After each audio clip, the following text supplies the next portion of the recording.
So, Wendy, we're going to go on an adventure today.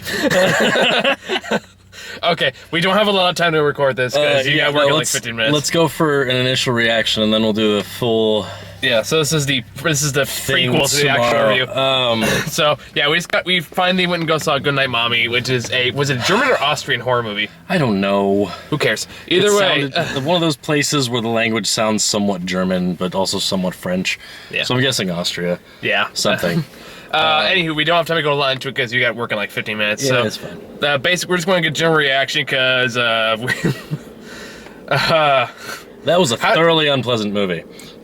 But genius. Yes. in the way that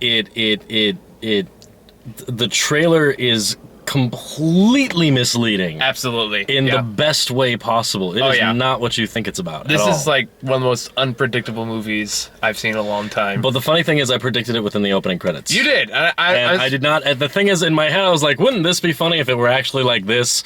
And I'm like, huh.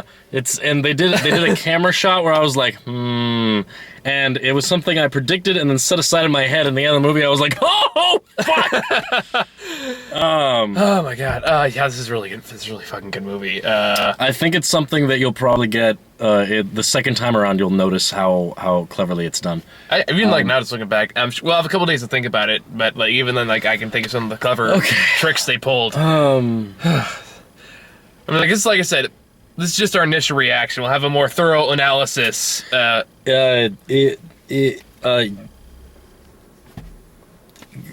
thing, it's definitely a tour de force in terms of how to make people squirm with very simple concepts. Mm-hmm. No, the acting's great. It's very good at leading you in multiple different directions, especially towards the second half when it becomes an entirely different movie and much more horrific. It flips the script and you're like, oh god, wait.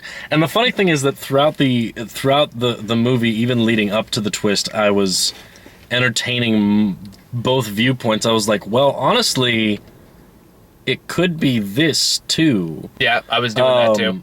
And like the cat. What about the cat specifically? The fact that they found it, they took it back to the house, they try to nurse it back to health, and then they find it dead behind the boiler. Yeah. It's like it could have easily just run out and then looked for a warm place and died there because it was sick. They didn't know what that cat had. Yeah. Yeah. I know there's so much to process with this movie, and oh god, I mean, holy crap! Oh, it just I can't think of a movie I've seen in a while, at least in a while, that has like left me this thoroughly like unnerved, uncomfortable. Yeah. That's a very good word. Very disquieted, very because it's not jarred. It's not a horror movie in the traditional sense, but it is a horrifying movie. That's the thing. I was gonna say that it's there's certain movies that. They're not horror movies in the terms of, oh, there's something scary chasing you and there's gonna be a bunch of gore. Like, there are horror movies which look to get under your skin. Yeah. And look to make you squirm and make you horrified. And just question everything. Yeah, it's wow. It's a mind fuck. Well, not necessarily mind fuck, but it's a great thriller kind of mystery movie more than a horror movie. Where was the dad?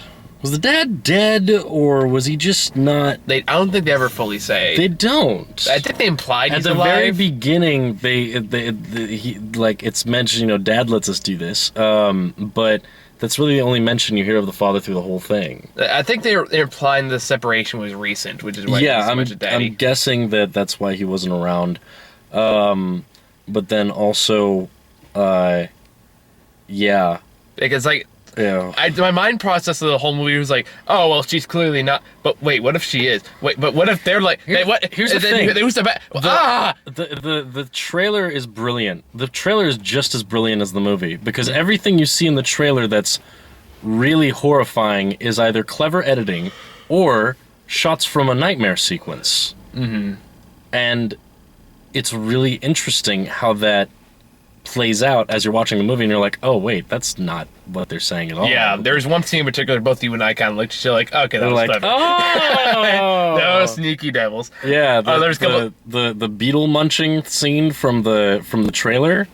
Yeah, it's just cut from two different scenes, one of which might be a nightmare sequence. It makes sense if it is. Yeah. And the other is just her sneakily eating a biscuit in bed. Yeah. Oh, God. It just... Yeah, it does make sense. It does pan out through the whole thing. It keeps you guessing the entire movie. Like, it does throw enough plausible theories that you can't tell which one to really go for It really completely. Oh, man. And looking back, there are a lot of nice little subtle hints to the twist ending that, again, I should have seen coming. And I'm mad at myself that I didn't. I am so pleased with myself that I did. I know. I'm sure I'm just you are. gloating like, I'm like, damn it, I should have seen that coming. feeling in your belly where you're like, oh, yeah. Yeah, I got it. Like, in your torso, there's just this warmth of like, yes. It's delicious. But... yeah, how well, clearly we're going to have to spoil the whole movie. Yeah, well, I think we'll wait till like the... We'll do that on the actual run through of it. But, as it stands, initial reactions: fantastic movie, impeccably acted, impeccably made, except for the Red Cross scene, which was just weird to me. Yeah, that one threw me off. Apparently, Red Cross, when nobody's home in other countries, they just come into your house and see if anybody's home, and then wait patiently to take your money. The door is unlocked. Someone must be home. Let's go inside and take a look. What? No, fuck you. Stay out of my house. It's fucking Jehovah's Witness bullshit. If Jehovah's Witnesses did that, I'd drop kick a motherfucker. Yeah, right? Yeah. Imagine if you were home and someone just shows up in your house. You walk out of the bathroom and you're like, ah! Oh, you ever get someone try to jump up behind you at Halloween or something? You go, ah, bam! Yeah, it's like any of those many videos that you see where someone jumps out of a trash can or pretends to be a scarecrow on their porch and then goes, whoa, gets socked in the face by some dude. That always makes me laugh, especially when they go back in the garbage can. The lady just punches him and he falls back. But yeah, thoroughly, that whole quote in the trailer where they said it gets under your skin early and stays there. Yeah. It does. The atmosphere is very nerve beginning to end. As it gets further into the film, as it gets into the second half, where you get away from what you thought the movie was about and what it's actually about, it gets exponentially more uncomfortable to watch. Yeah. Oh yeah. And it's, oh my God, shit.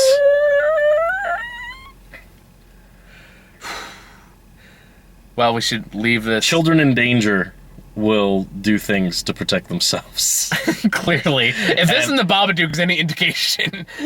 Yeah, I think I'll vouch for the Babadook kid more though. Yeah, even though he was exponentially more annoying, he also was a much sweeter kid. Yeah. So didn't collect beetles and shit. What the fuck? We'll leave this video the way that we left this movie, with the fart joke. Yeah, during one of the most, like, literally near the very end of the movie, during one of the most holy shit scenes, there's a moment of, like, just quiet, and I just hear off to the side. Me. And I look over, and Mike's clearly trying to pretend that nothing's happened. And then he looks at me, and we both just start trying not to laugh loudly in the middle of this tense moment, because there are other people in the theater. Oh, I'm crying. Goes in there, was like, I feel like maybe I could just pass it off as nothing. I was like, you passed it off. Sure. And I'm like, oh, maybe I didn't hear it. Then I look over at you. I'm like, you're looking right back at me. And I'm like, shit, he heard it. There was nothing like a well-timed fart to break the tension. I'll tell you that. Try it at speeches, moments of silence. Funerals. Funerals. Just anything serious where people are being quiet for a second. All right, we gotta go. So, on that note, we'll see you soon. You've seen like a couple seconds by the time this video's edited. All right. Bye, guys. We'll see you in a bit. Got it. I think it might be a little late and still be fine though. Okay. Yeah. Okay, and we're back. Hello again. I know it's been so long for like 5 seconds, I'm sure, at least. Well, by the time pretty sure transition is just cut, isn't it? Exactly. So less than 5 seconds. Anyway. Anywho, so yeah, now we've had a couple days to sleep on it, and what have you taken away from Goodnight Mommy since?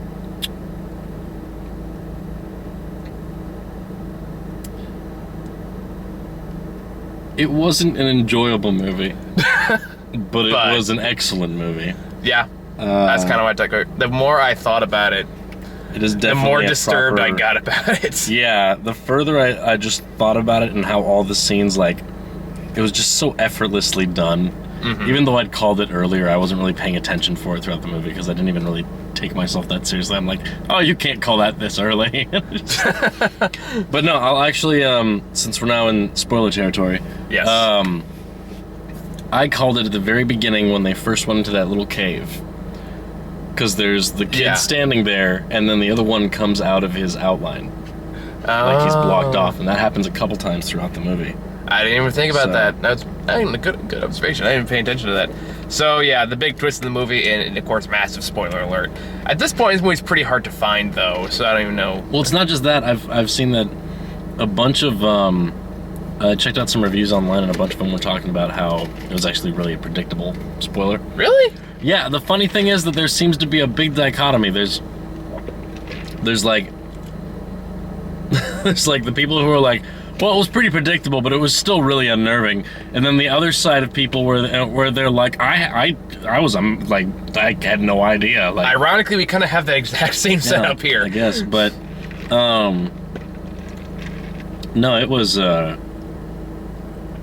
So yeah, the first half of this movie is basically playing up the fact that this person that's saying that she's their mother, these twin boys of these twin boys, is not really their mother. She's been like taken over by somebody else. Someone is pretending to be her. Maybe got like surgery to look like her. We don't really know. Or maybe even in the first place, just since they're wrapped up in bandages, can't really tell, and she can just get away with it. Yeah, so like, which they play up really well, because even show like a picture that hinting that maybe she has like some kind of like long lost twin thing going on. And then she shows like, they look online and they find out that their house has been put up for sale, and there's one point where it shows the wall and there are a bunch of pictures that have been taken down. Mm-hmm. And then they look in some photo albums, and there's her wedding picture is gone, you know, like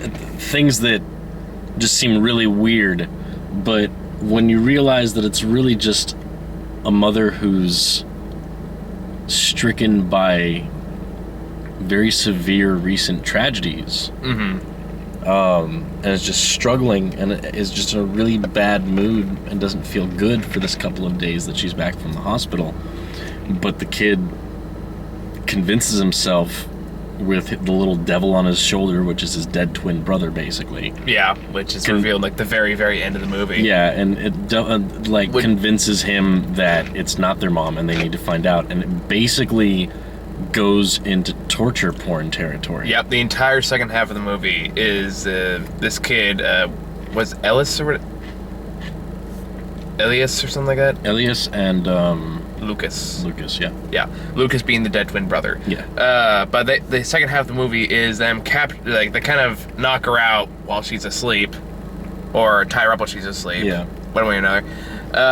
And tie her to the bed and basically torture her in increasingly gruesome ways until she tells them where their real mom is. But it turns out at the very end, no, she is the real mom. This kid is just a monster.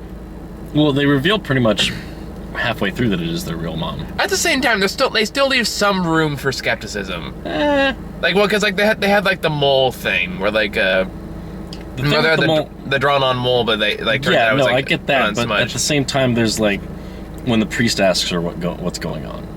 Yeah, and she says the separation, the accident. And you're like, well, for me, like I got that, but I'm like, for me, there was still like a little grain of doubt. Like, I don't know, maybe there's still something going on, because it's like at the same time, there's some parts to me like in hindsight, looking back at it now, there's still some plot elements that don't quite make sense now knowing the twist.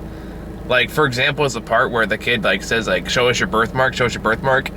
So my thought, if she just wanted to prove she's mom, especially when she's being captured and tortured, why don't they just look for the birthmark? That bugged me. That's the big thing, because there's like any horror movie of its kind where it's like, why don't they just do this? It's there are plenty of points where she could have tried to describe memories that they've had together, or Just things that nobody else would know. Yeah. And it would have been fine. You know, you would have been like, oh, okay, well, how many of these does it take to prove that? That's great. But no, you get them super gluing her mouth shut. Like, yeah. Oh my god.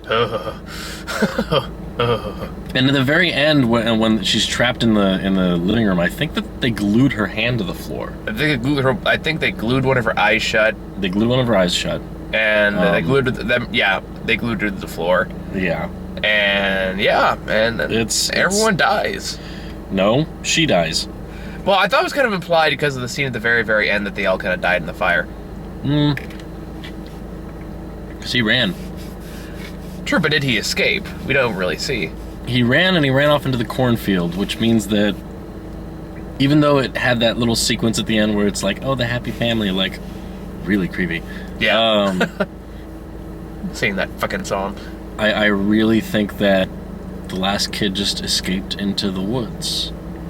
And maybe he'll die out there. Who knows? But I kind of took it as he couldn't escape and died in the fire. But I guess you could really make an argument either way. Well, I mean, because he ran.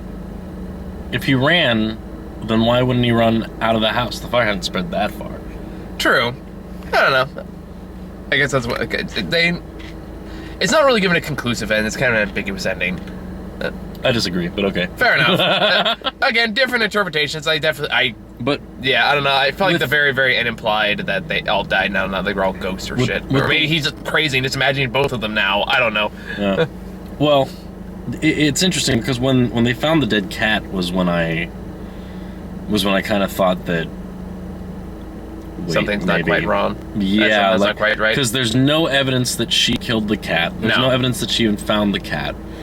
And why would she hide the cat down there? Yeah, because early on in the movie, the kid, I guess, finds like a sick cat in this really kind of creepy graveyard. Yeah, it's this tomb full of human skulls and bones, and they're just like, oh, there's a cat in here. And they take the cat, like nothing is weird about where they are. And they take it home and they try to hide it from the mom, and then they find it dead in the garage later on, and they immediately assume it's like, oh, mom must have done this, and then they proceed to put that dead cat in a tank. I honestly thought that they were gonna find when they went downstairs. And you could hear the sound of the freezer as they got closer. I thought they were going to find the cat in the freezer. Yeah. At the same time, I thought they were just going to find it dead, like hiding somewhere. But that's what I'm saying. If it had been in the freezer, then it would have obviously been. Yeah. In my mind, part of me was like, as a filmmaking choice in a horror movie, between those two choices, why would they choose that one? And that's when I was like, Well, he said Mom definitely did this, but there was no actual evidence to support that. And even then, like, if this was a traditional horror movie, they would have done a jump scare with the cat, I guarantee it. So I was saying, like, where's the cat? You know, which is kind of an odd cliche to have. When it comes down to it, I was able to figure out what was going on not too far in the movie, at least in terms of the fact that she was actually their mom. I think I was too wrapped up in the mystery of like whether or not she was or wasn't the mom too early on to really think about, maybe like even question the fact that the kid was dead. No, the secondary twist was definitely like, but there were a bunch of weird clues dropped along the way. There was, and looking back, it's like I can't believe I didn't see them. The fact that he talks through Elias. Yeah. The fact that she only takes the one shell back from him and all that, like she's trying to push that away. The fact that when he has a nightmare and he wakes up, both of them are waking up. That's true. Side by side. The only one that I had a question with, and this is one I just chalked up to he just using his imagination, was towards the end before it's revealed that, you know, she actually is the mom, or before it's strongly hinted that she actually is the mom. She does something. The mom kind of freaks out after finding the dead cat in the tank, because what mother wouldn't freak out? That's an upsetting thing to have happen, yeah. And she basically takes Elias into his room and basically starts saying, stop talking to your brother, stop talking to your brother, which, before you know the twist, makes it sound like she's just a horrible mom, mom or horrible imposter mom. It sounds horrifying, but at the same time, it's a question of why is she trying to separate them? Yeah, that's why I was interested. Says she's trying to tear us apart. I'm like, yeah, but why? I just assumed like whatever, like I just assumed like Lucas caused the horrible accident that caused her to go to the hospital. Which yeah, I mean, like there were ways to think about that, but at the same time, it's I don't know, just the way that certain things happened. It really was just this other. It's clear if you go back and watch it. It's like Fight Club. Mm-hmm. The second time you go through it, you're like, son of a bitch. Yeah. I wasn't even... It's so obvious now. It's everywhere. Do you hear about the dead giveaway thing at the beginning of the movie? Which part? In Fight Club? Which one? When he goes and he starts and Tyler calls him on the phone booth. Yeah. And the phone booth says no incoming calls. Yeah. But no, the part I'm talking about though is the part where the kids take turn taking watch. Yeah. When they're waiting, like they kind of lock the door and hide it and watch out for whatever their maybe not fake mom is gonna burst through the door and like kick their ass or something like that. They take watch, and one of the kids has a timer. It goes off. He wakes up the other kid. He takes watch, and then I realized like this is something I noticed but didn't put too much thought into, was that the timer never goes off again until morning. Which I thought was weird. It was like, wait a minute, shouldn't that have gone off and have it? Oh wait, that knowing the twist now, that actually makes a bit more sense. Well, it's also interesting because of the way that the nightmare sequences fit in. Yeah, that was one where the cockroach scene. Yeah. Where like everyone audibly gasps. Yeah. By the way, I don't know what this kid's obsession with like hissing cockroaches is. Yeah, what the hell is that? They're nasty. It's like... It is something that gives you a visceral feeling, like the way you get to see their bodies from the underside because they're on glass a couple times, and it's just like their whole body's just squiggling back and forth. It makes sure to kind of creep you out with that a bit. And the kids are just handling these things like they're nothing. Like yeah, little boys, man, they're like, ooh, gross. It's like I'm in a giant fucking glass tank. Yeah, right. But I would say that the way that they created this whole movie and it had the plot progress and change as they revealed stuff. No, it's very well structured. Yeah. Very well paced. Like I said, the action's beautifully shot. Oh yeah, gorgeous lighting and cinematography. Yeah. Great acting overall. I mean. Oh yeah, no, very convincing performances throughout, from every character, even the Red Cross people. Like, oh, you want to talk about the Red Cross scene? Because that was fucking weird. Oh, why not? That was. Well, I mean, I think we talked about it a little bit for the brief 10 minutes we had. Yeah, no, because they just come into the house. They're like, no one's home, but the door's open. I guess we'll just come inside and wait, right? Or come inside and look around, and then the kids show up, and they're like, oh, I guess we'll just wait for your mom if she's coming home soon. Whatever. I guess like it's not weird to come home and find your like 10-year-old kid with two grown strangers in your house. I mean, like, even, like, just aggressive, the most aggressive donation campaign I've ever seen. And, like, that's another nice little hint. Notice how Lucas was in the background of that scene, and Elias was sitting on the chair. Off and said, hey, they didn't even question it. Yeah, like, I said, looking back... He said he had to go to the bathroom. Why didn't they ask where the other son went? Yeah, exactly. Like, it's very clever. Very clever in hindsight. I know, it's like looking back now, you realize like all the shit you missed. It's like, damn, that's what made me so mad when I realized, shit, why didn't I think of that? I've seen Fight Club. Honestly, the twist in that, like the way the twist was done in that movie and this movie are very similar. And it's just like, god damn it, I'm still kind of mad at myself that I couldn't figure that out. It's like, I should have seen that coming. But he's conscious the whole time. You mean Lucas or? Well, Elias. Oh, Elias. Lucas is dead. Well, okay, yeah. Fair. No, I guess it's just it has its twists. It is horrifying. It is tense. It is thoroughly unnerving, especially when you get to the later parts and they start doing stuff to her. Oh my god, that was hard to watch. The scissors, man. You saw me squirming. Yeah, I did. I'm like, I don't want to see it. I know what's gonna happen. Because he super glues her lips together, and then to open them takes little cuticle scissors and snips through it little by little. And I'm like, when is he gonna get her lip? You know he's gonna get her lip. And just so you know, he gets her when he gets to about here, the middle part. So But think about how many snips it takes to get there, and you're just sitting there like, it's gonna happen. Like, it's, the worst part is he has a one of those knives. What do you call them? Knives. X-Acto knife. No, I wouldn't even. No, scissors, small strokes. Mm-hmm. If you fuck up with an X-Acto knife, you just cut the whole lip off. I'm like, God, okay, fair point. Oh, but yeah, just. Yeah, I mean, like. So yeah, it does what it means to do. It's an unsettling movie. It does exactly what it sets out to do. It is not easy to sit through certain points, and especially the way that it ends. God, the last thing you see of the mother is her sitting up and screaming to the heavens as she burns alive. Oh my God. God, she's a great actress. Like, I know, right? You're like, oh God, I believe she's dying. Oh my God, this is horrible. This is goddamn like supervillain origin story. It was gruesome, man. It was really gruesome. Like from the beginning, I feel like this would be like a villain origin story I would see. Really, in, like, now, looking at the poster now makes a lot more sense, doesn't it? I don't even remember what the poster looks like. The poster is just like if they posterized a picture of Lucas and Elias to be just like black and white, no shades of gray, and then instead of white, have it be red. So red and black. Okay, yeah. This is like demon kids, but it's like when you first walk into the movie, you're like, but now looking at the poster, you just, well, fucking shit, duh.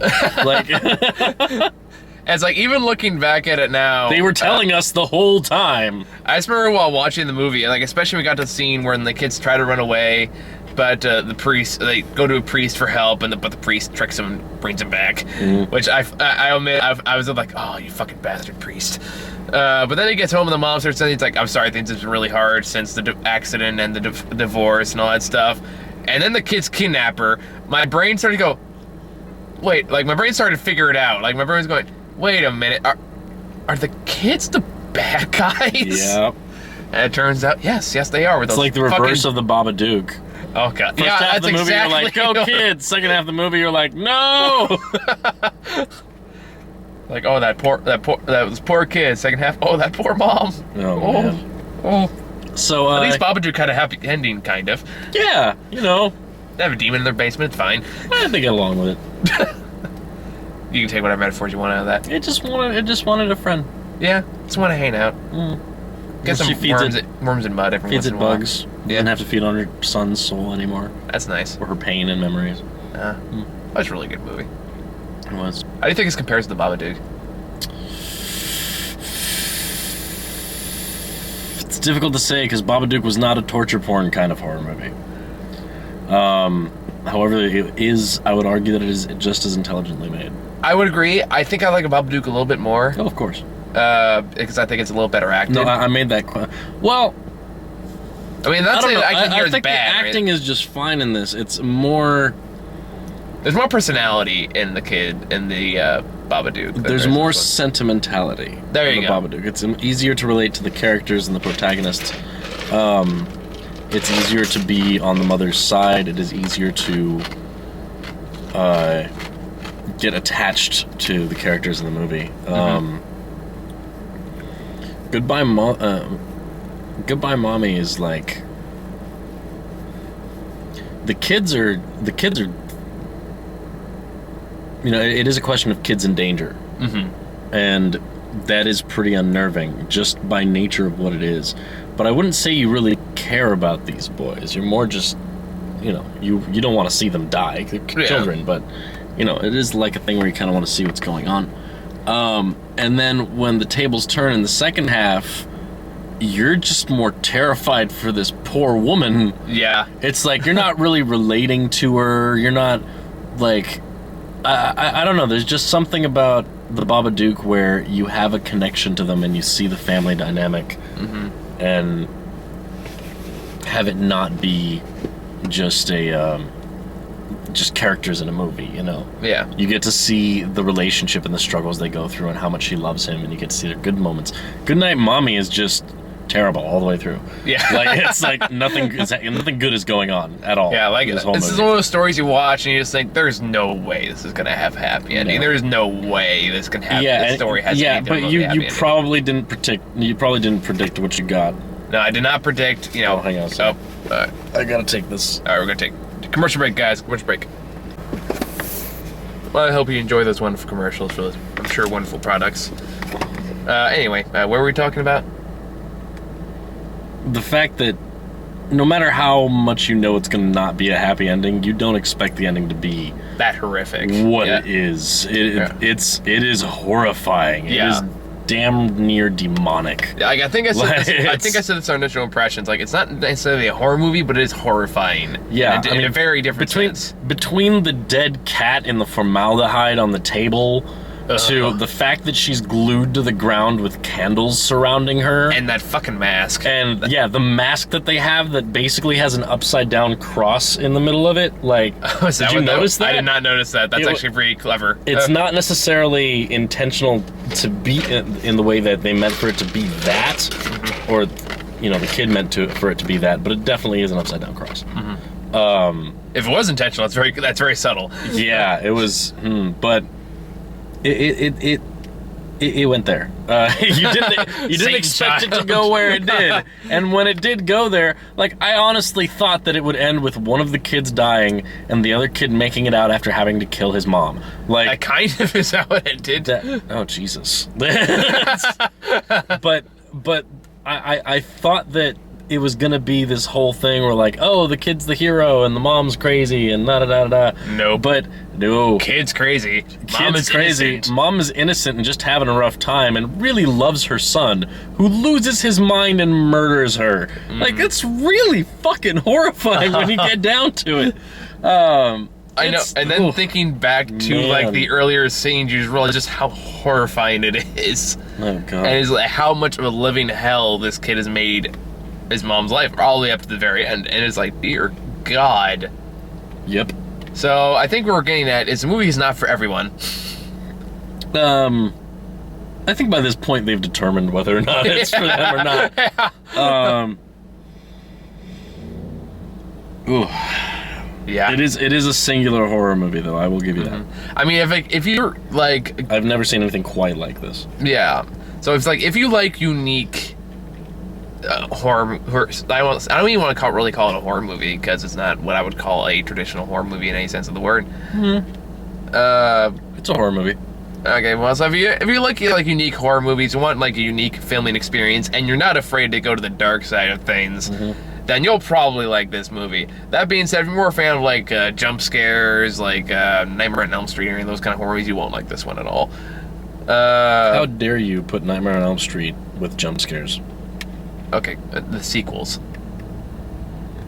How dare you? Really, even like the fourth one or fifth one or They were sixth so one? creative little weird things. Even the one with like the video game level. Yeah, they didn't even settle on jump scares. That's not a jump scare Okay, series. fair enough. How about what's another good? Friday the 13th. Kind of Closer. closer, I guess.